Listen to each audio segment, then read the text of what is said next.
Welcome, all you animation lovers, to another episode of Talking 2D. I'm Duuz-Diz-Din coming at you again with my illustrious friend. The man with the iron giblets. I'd go knocking on him, but social distancing and all that, so I'll leave it to your imagination what they sound like. Clang clang. All right, so we have a whole host of various different animations and illustrations to talk about, but as always, this is a primarily One Piece centric show, so let's get into that brand new fucking chapter. One Piece chapter 10 out of fucking 10. Holy shit. That really is like the way to look at it. It's a 10 out of 10. That's what it is. The color of the Supreme King or Conqueror's Hockey, whichever way you spill it. Oh my god. Which part of this do you want to tackle, honestly? Big Mom, Zoro, Kaido, Luffy. Like, every part of this is just like a masterpiece in and of itself. Oof. Let's get Big Mom out of the way first because realistically, we don't know what she's doing.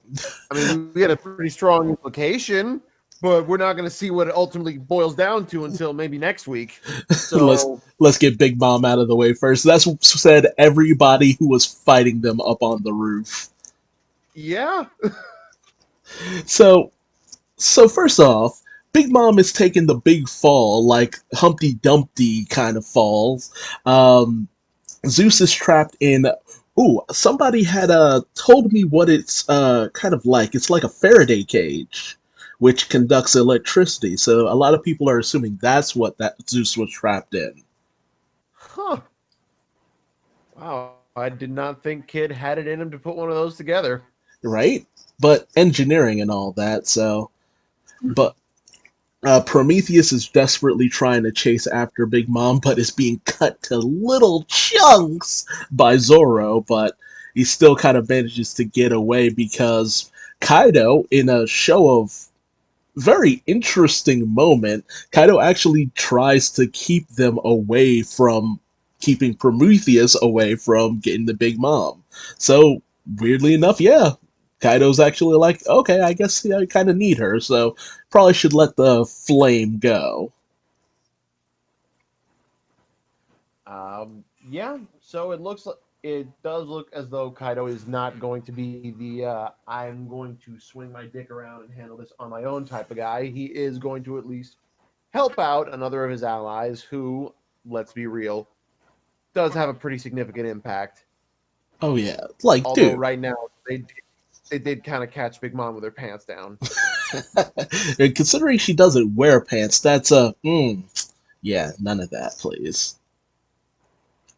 I, So, I choose not to answer that.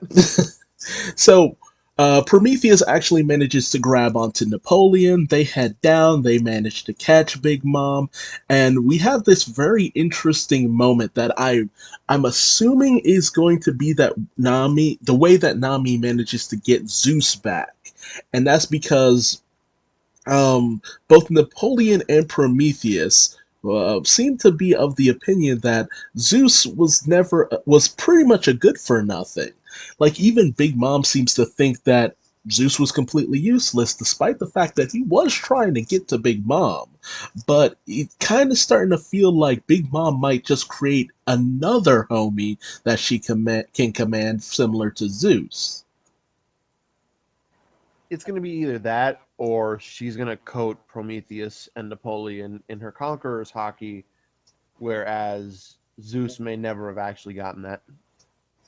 Who knows? We've never actually seen her apply her conquer hockey. Well, as far as we know, because Yeah, this chapter really kind of highlights something that we talked about last week too, about how conquerors hockey and hockey in general seems to work, and it kind of brings to light a lot of things that felt like was obvious, but at the same time, it was never spelled out. But now it's been kind of properly spelled out. Yeah, so I thought that it was the next level of armament hockey, and to an extent, it kind of is. It's just using the basics of armament hockey with your conquerors hockey, which is, as it turns out, a lot more fucking difficult. Right? So it's interesting. Well, one thing I will say, I love the fact that Kid and Killer ultimately did decide to go after Big Mom because it's just like it feels like that's right because Law, Zoro, Luffy, they're the three who feel like they work the best together, with Kid and Killer feeling like they're the most cohesive pair. So them going after Big Mom is interesting. But then Kid says something about the way the clouds look, which has me curious as to what's going to happen there. Same. It's pretty clear that Big Mom is doing something to the weather, Yeah. but I'm not really sure what because they cut away from her to get right to what Zoro is currently doing, which, carrying the fucking team as usual. Well, all things considered, it's just like carrying the team, but at the same time, it's just like without a team, let's be real, Zoro would be dead. Like, he's very capable, but he would die if he did not have other people diverting attention in this situation. This is very, very true. Like, don't But get me wrong, Zoro is the fucking goat in this entire showdown, but there are so many situations where, like, hell, even when it came to taking on Prometheus, Kaido goes after Zoro. Zoro can't get out of the way in time. It's only because Law uses his ability to get him out the way. He goes in with an injection shot. That attack actually manages to make Kaido bleed, if only just a little bit, only for Law to get immediately brushed to the side. Like it's not that he's unnoticeable in this situation. It's just that he is woefully underprepared, whereas Zoro, he's got that maximum stat boost because of Enma. Like, Enma is really just bringing out the fury that comes from Zoro. yeah. And the theory that I think Odin wanted to bring all those years ago that he never actually got to, maybe only like once. Because, Yes. at this point, we can establish Zoro has inherited Odin's will. Big time. Without putting it into so many words, which I like that they've left it kind of up to interpretation, um, up until now, because at no point has it been obvious, but it's been stated through dialogue. No, don't touch that sword. That sword is dangerous. Because Big Mom has been saying it left and right. Kaido, do not touch that sword. It is more dangerous than you think. And in this chapter, we get to see the full brunt of Kaido underestimating how powerful Zoro is. Oh my god, I'm so glad he finally did Ashura form again. I missed it. I really missed it. Like for the first couple years after the time skip, I thought, no, he doesn't need to do it anymore.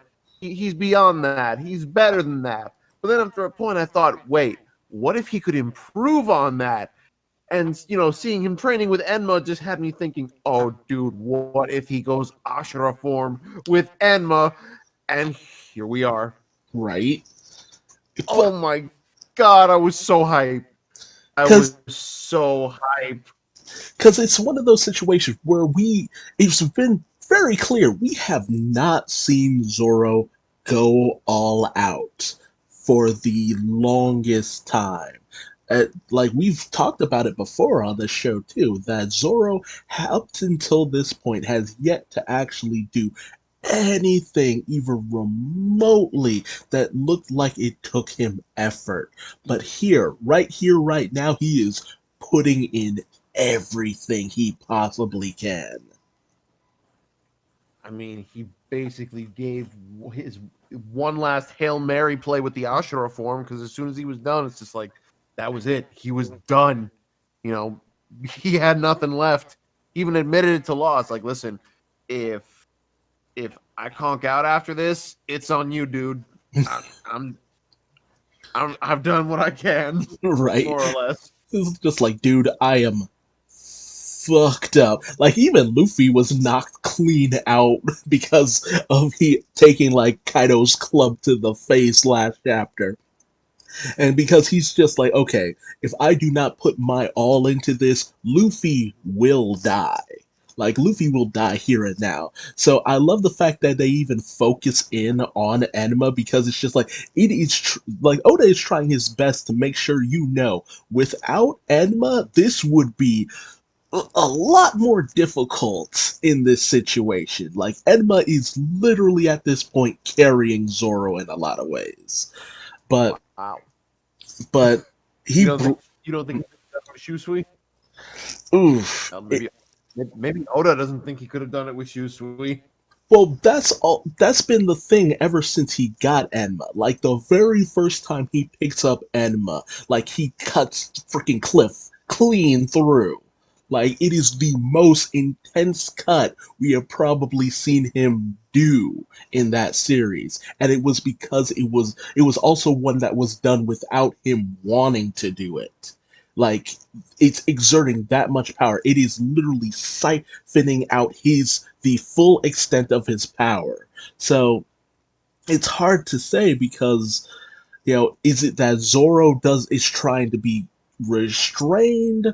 Is it because he's letting Enma do what it will? It's kind of hard to tell, but it feels like we've really been highlighting in every possible situation that Enma is really giving Zoro that boost that he needs to be the MVP of this game. And apparently, possibly unlocking his Conqueror's hockey. Yes, because something that we never really understood, well, I never really understood is that when two characters clash and we see that lightning and we see that emanation, sky splits, boom, boom, boom, all that good stuff. It's just like, okay, that's the Conqueror's hockey, but it also seemed like it was always kind of hard to tell what's just Conqueror's hockey and what's just armament hockey. It was sometimes kind of up in the air, at least for me in a few instances. But because we've never seen Zoro use Conqueror's hockey in the more traditional way. But the way Kaido talks about it here after he cuts Kaido, and Kaido full on is just like, yeah, that's gonna leave a scar. But he's just like, boy, you have, you know, Conqueror's hockey as well. And Zoro's just like, what the fuck do you mean? That was just the best attack I could do. And he even says he's just like, I was hoping that would knock you off your feet, but Kaido just kind of took the cut. Like, he just took it. He really did. He just he stood there, got himself a new free tattoo, and then it was just like, all right, well, thanks, I guess. Like, he's obviously a little pissed, but at the same time, it's just like, damn, dude, I thought that would at least do a little bit more than that. Ugh, I mean, Kaido even says it himself. It's just like, man, I really hate that I have to kill you kids because y'all are some tough motherfuckers. right? But he even says it's just like, yeah, you're getting a little annoying. And then he actually, but going back to Zoro and his whole thing is just like, how long do you think he's been kind of doing stuff like that? Was it maybe during the when he was training with Mihawk that he learned to infuse his Conqueror's hockey into his sword? Because that seems to be the only way he knows how to do it. Which is just like, dude, was that the whole situation back when he cut Da's bones? And it was that teaching of like how you manage to you can cut nothing at all and you could cut steel and all that, the breath, because it's a lot of the same lessons that old man Hio was teaching to Luffy when he was just like, okay, this is how you manage to defeat Kaido and all this. So like, was it always that situation that you have to have both conquerors and armament in order to do this? Um, hmm, it's kind of hard to say. Pretty. I mean, when you think about Roger and Whitebeard, clashing with their blades, we know now why they weren't initially touching. It was because they were imbued with their Conqueror's hockey, but they're also imbued with their armament hockey from the looks of it. So I have to assume that you first learn to use armament hockey in order to unlock coding with Conqueror's hockey. That's the way I'm looking at it. It's like it's a more advanced technique that also combines the two of them. You know what I mean? Right. Yeah, I have to assume that's the case because it's an intense situation that I never would have even assumed. Like the list of conquerors hockey people and people who can use all three just kind of moved up. And like we were even talking about that, whether or not Zora would have conquerors hockey, since Rayleigh has all three types of hockey. So it's just like, was that always destined to be the thing? Was that always destined to be the case? I have to assume that Mihawk has all three forms of hockey. That's the thing too, because it's always kind of left very ambiguous in a lot of situations.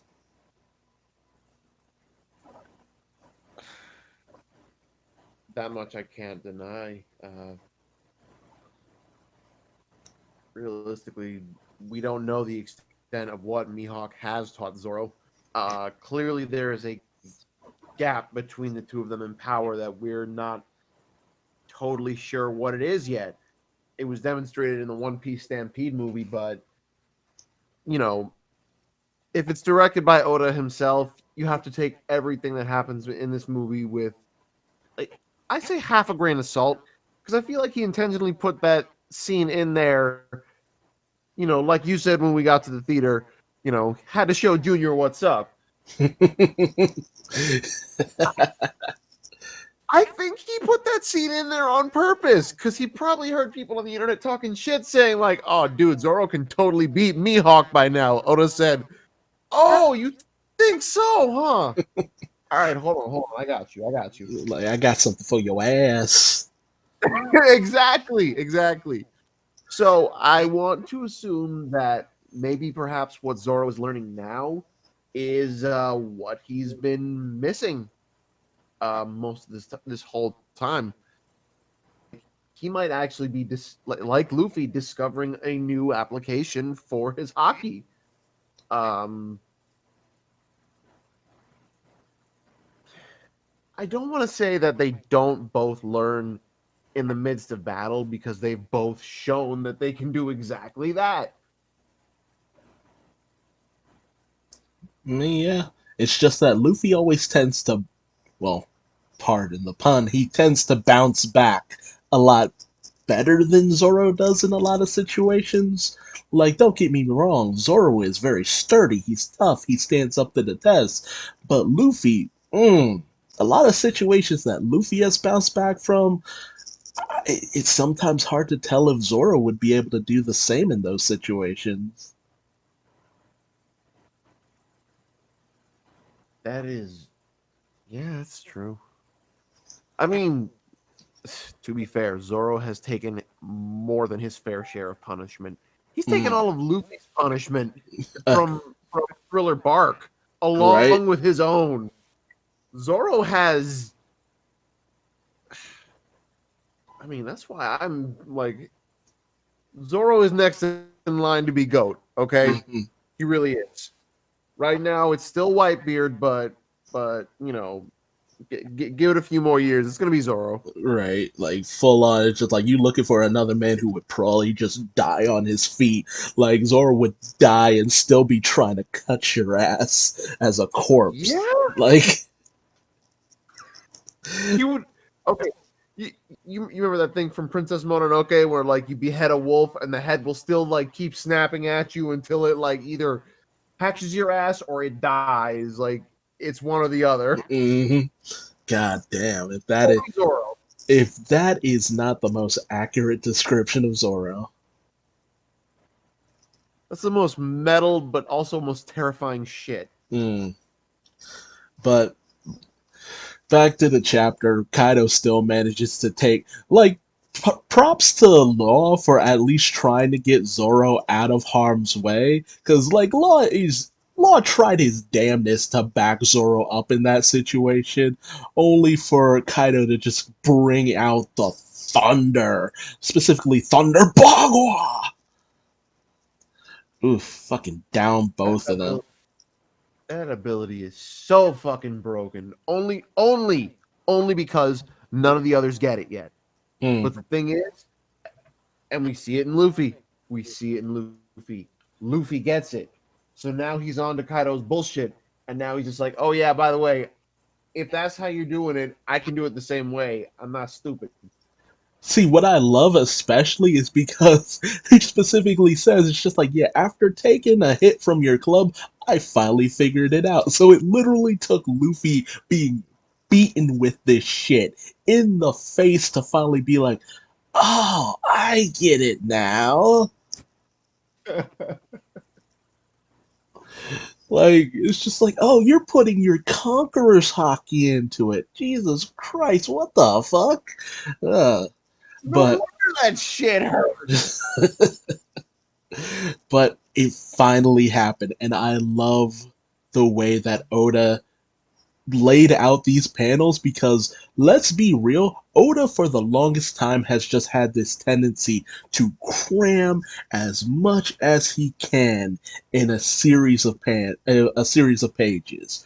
But no, when it comes to Luffy finally figuring out how to use that special ability, nah, big old panels. Big old panels.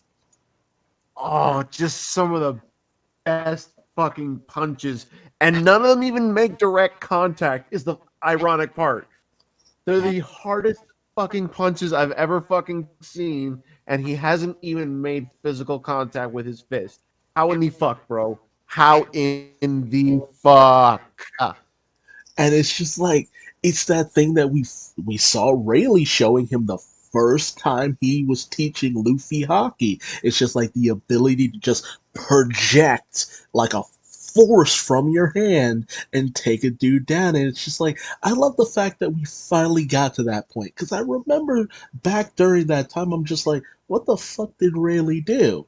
And then we actually learned what hockey was. It's just like, yeah, I get it, but that still doesn't seem to be the same technique that Rayleigh showed us. And then we get the explanation. It's just like, okay, but how does that work? What is it that allows you to project that kind of force? And it makes sense because that's the thing about Conqueror's hockey. It's always kind of been this emanating force that you just project outwards. And to be able to just condense that and shoot it out and have it be something that hits you on two levels. You put your armament to it, and then you put your conquerors to it, and you hit them both physically from without and within, or just from within. Either way. And it's just like, dude, it's the application of all these various different levels. It's just like there was no other way for you to learn it. There was no, oh, I instantly get this. Nah, you had to go through some shit in order to be able to pick this up. And I'm glad we took the long way to get here because it pays off. It feels worth it in the end. Yes. Yes. Especially considering how many fucking enemies Luffy's been having who have Conqueror's hockey. So they're just, you know, it's a contest of who's got the biggest dick at this point. And Luffy has proven time and again he's got the biggest dick. Like, seriously. And see, if nothing else, I don't think Kaido is down for the count. But at the same time, it's finally starting to feel like Luffy can, actually go toe to toe with him, if nothing else. But it's still And you hard to. know what? Hmm? I was gonna say I'm looking forward to that. I'm looking to the two of them getting like an even match together because you know I love seeing fights in One Piece where the two of them are just really enjoying the fuck out of it. It's just like, damn, motherfucker got them hands. Just wailing on each other for probably days. Although we're still on a timetable with the whole Onigashima falling on the flower capital thing, so hope Momonosuke can summon some clouds sometime in the near future. I have no doubt little Momo's gonna get his chance to shine. It's One Piece. They do not ever deny anyone their chance to shine.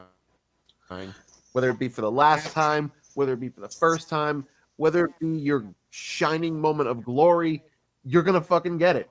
It's like Roger said to Pedro, everybody's gonna get his real soon. Mm.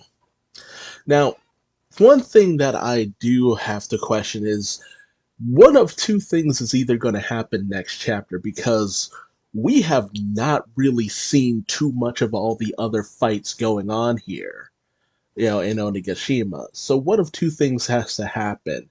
Either this fight is going to be cut away from and then we're going to pick up with what's going on with everyone else, or this fight is not going to go the way Luffy wants it to go. Yes, he triumphed over Kaido at least momentarily, but Kaido is has to be coming back with more fury, more power next chapter if we continue on with this fight next chapter, because that's usually how it tends to work, because it's just like Luffy defeating Kaido before we see all the other Straw Hats get their fights in. That's not how this works. That's not how shonen works. We saved the most satisfying punch for last. Exactly. We got a few good ones, like that uppercut he gave Kaido, but it's not time for the most satisfying one. We'll give you all a taste though, just a taste, just to let you guys know he's picking it up, he's picking it up, and he knows he's picking it up, and Kaido knows he's picking it up. It's just like, damn, this kid got some hands. I hope he cannot let him know that he is kind of whooping my ass right now. He's giving the old man the business.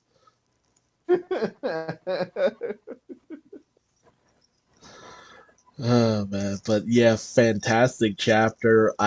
Oh dude, just so hyped, and it's funny because it's just hard to tell how we're gonna progress from here because it's just like Luffy is just showing such growth, but where do we go? What do we do? Because there's the Onigashima situation, like, and are we going to Elbath? Are we going to Laugh Tale? What's the next destination after all this? How does this get resolved? It's still very hard to tell, and considering that Oda wants to finish this up in like around 5 years, I don't see that happening.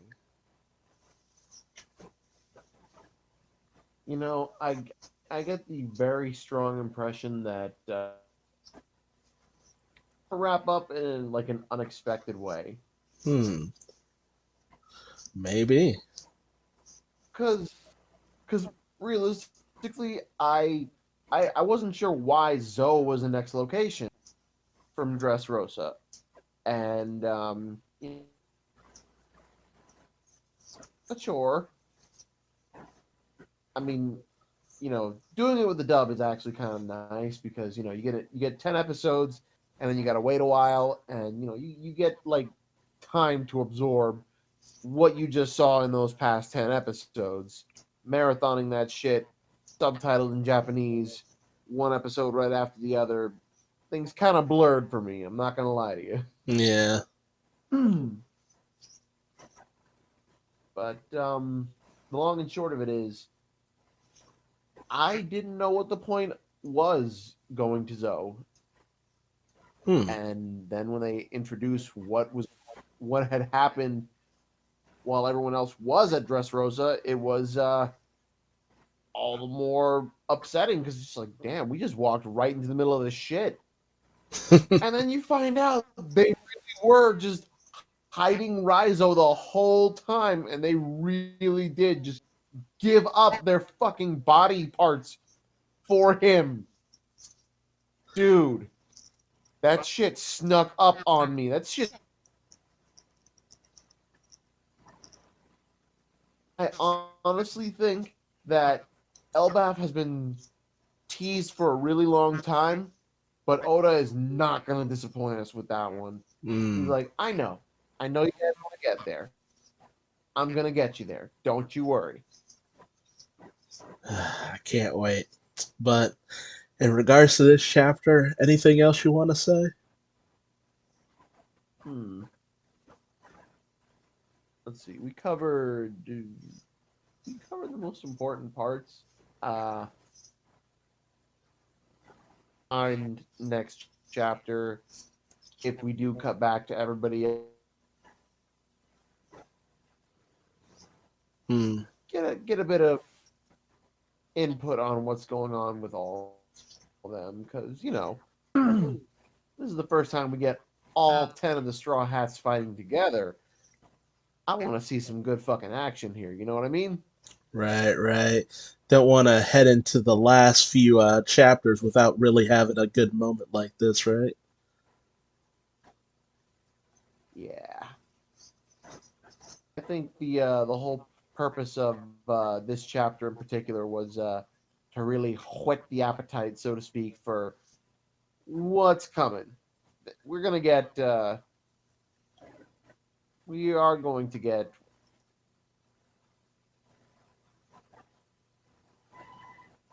We're gonna Right. get something. I have actually lost my train of thought. It's all good.